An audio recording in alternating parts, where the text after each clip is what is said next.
E vamos a mais uma das aulas de resumos da história, falando agora do período regencial, da monarquia sem imperador.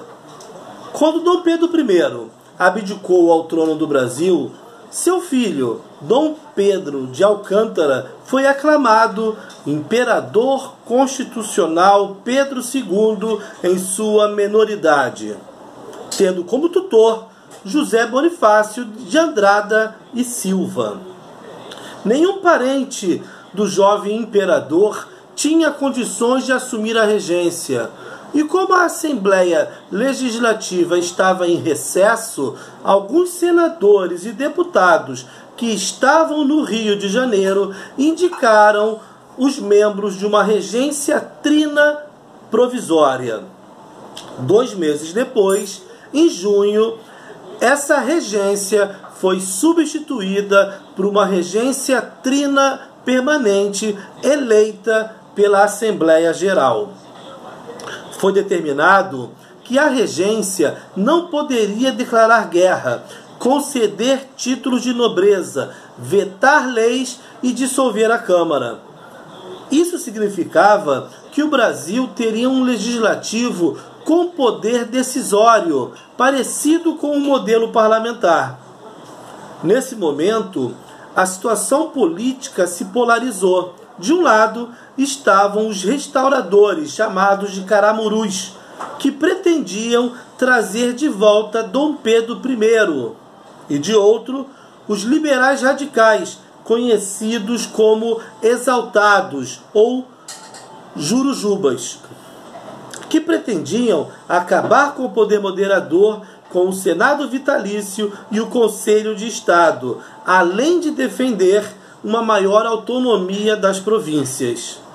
Entre os dois lados havia os moderados, os chimangos, grupo bastante diversificado que tinha por objetivo manter a integridade do território e a ordem interna. Esse grupo, que estava à frente do governo, considerava a abdicação uma vitória do povo.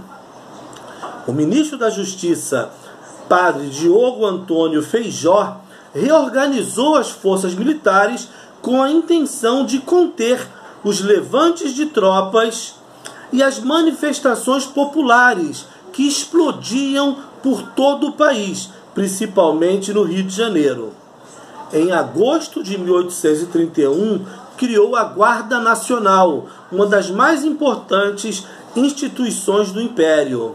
Ao contrário das milícias coloniais, a Guarda Nacional não era uma força de reserva do Exército.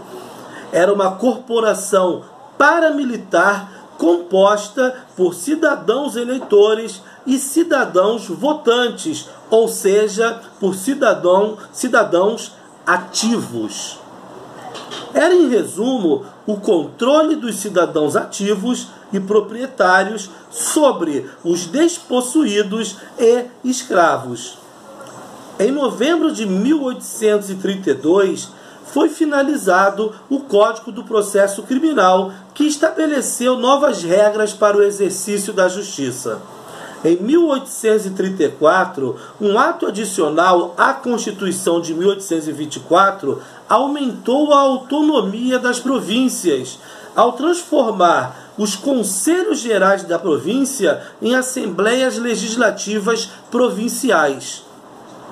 O ato adicional também transformou o Rio de Janeiro em município neutro, capital do Império. Além disso, estabeleceu a regência una, instituindo um só regente que deveria ser escolhido por meio de eleição, medida que agradava aos moderados. O nosso primeiro regente uno foi o próprio Padre Feijó. Em 1835, a regência una, assumida por Diogo Feijó, eleito numa votação apertada, numa demonstração clara de que seu governo teria forte oposição. Logo, explodiram rebeliões em várias províncias, exigindo mais poder e com objetivos separatistas, e alguns movimentos até com objetivos republicanos. Muitos avaliam que a menoridade de Dom Pedro de Alcântara e sua consequente ausência do poder fragilizava o poder central, pois julgava-se que um império sem imperador era um convite às dissidências de todo tipo.